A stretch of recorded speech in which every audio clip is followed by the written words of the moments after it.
Salut tout le monde, c'est Erwan Havray. On se retrouve pour le débrief des matchs amicaux du HAC durant cette période estivale 2022, cette période de pré-saison.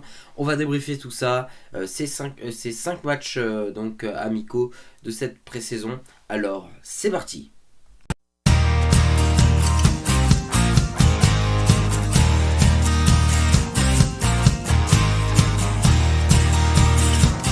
Je vais commencer par vous donner les résultats et après j'essaierai un petit peu de donner mon avis sur la période de prépa. On va commencer donc par le premier match de cette période de préparation du HAC avec une victoire de 1 contre QRM. Le HAC remporte le trophée normand.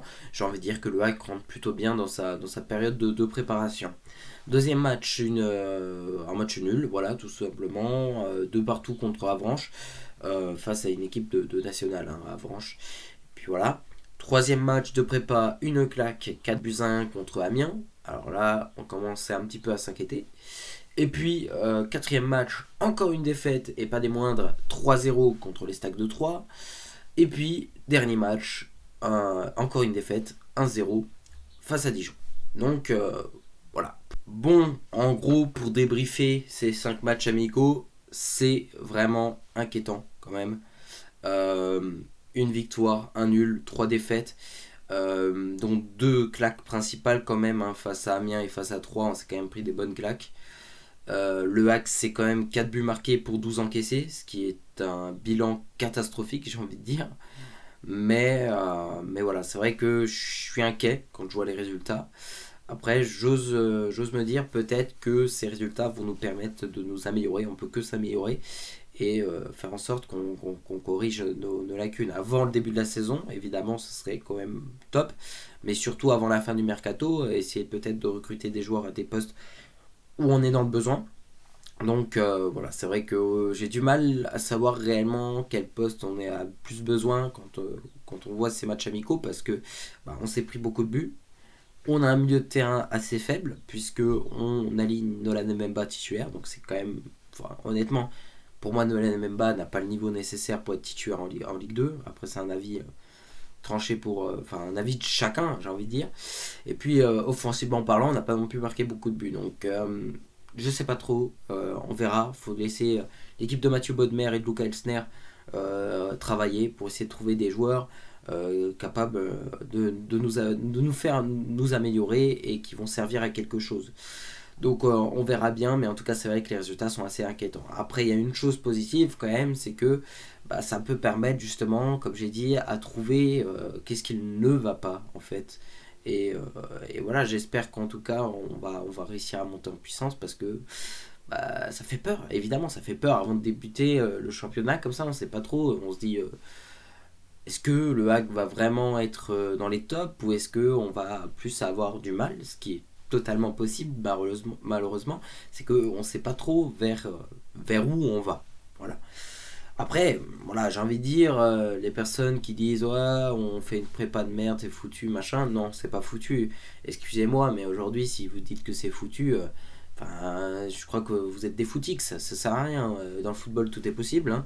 Et j'ai envie de dire, dans le football, les matchs de prépa, ils comptent pour rien. J'ai envie de dire, ils comptent simplement à se remettre en jambes, se repréparer, trouver qu'est-ce qui ne va pas avant le début de la saison, tout ça. Mais c'est certainement pas quelque chose de décisif pour la saison à venir. J'ai une preuve, celle de la saison 2007-2008, de la saison de la montée du HAC de Ligue 2 en Ligue 1.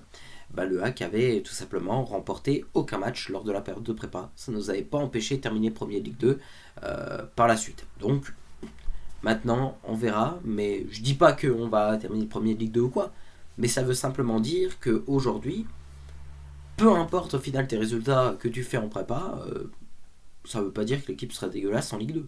Après, honnêtement, je suis quand même assez inquiet. Bon, on verra ce que ça donne. Au-delà des scores, il y a d'autres choses qui m'ont assez, j'ai envie de dire, assez énervé, hein, on va dire ça comme ça, et notamment sur la diffusion des matchs. Aujourd'hui, je comprends pas comment un club comme le HAC ne se pose pas la question de se dire est-ce qu'on peut pas diffuser nos matchs amicaux en live via notre chaîne YouTube ou via un autre réseau social, mais gratuit, accessible à tout le monde, afin de permettre aux supporters de pouvoir suivre les matchs du HAC.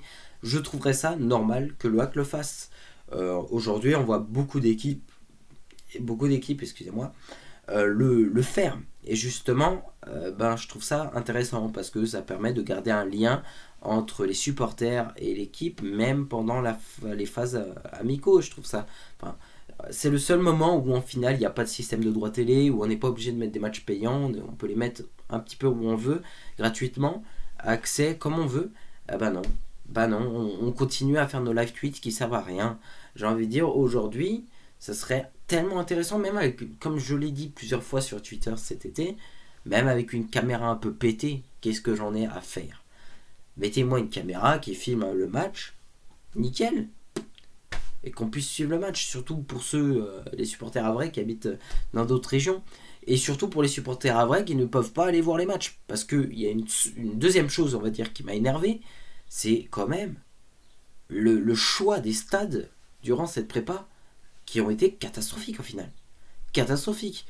Si on remonte il y a quelques années, le HAC jouait dans des villes normandes ou même en Bretagne, hein, mais en tout cas, on a joué dans des petites villes, voilà, c'était assez sympa, on va dire. C'était les matchs amicaux, tout simplement. Là, aujourd'hui, qu'est-ce qu'on va faire?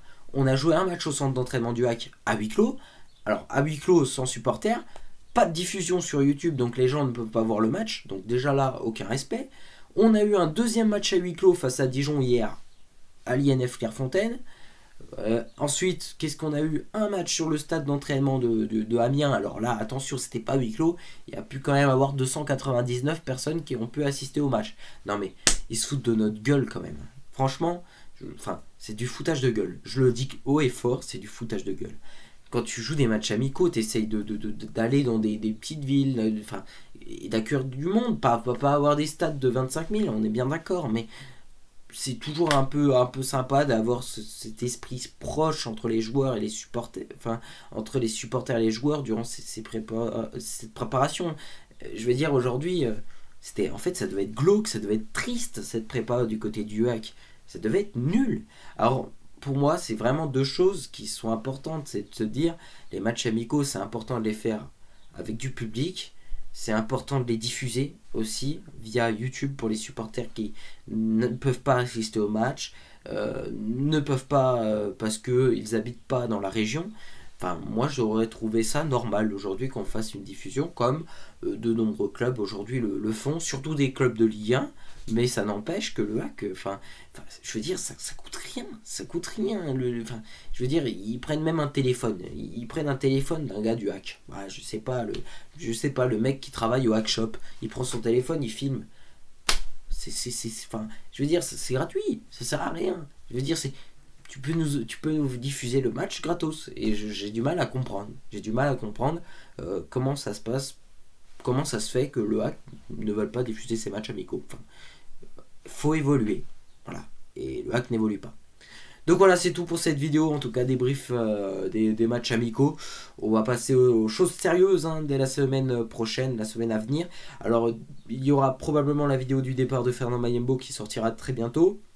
Il y aura une vidéo estimation classement Ligue de BKT qui elle devrait sortir soit mardi soit mercredi, c'est voilà pour mon estimation classement Ligue de BKT.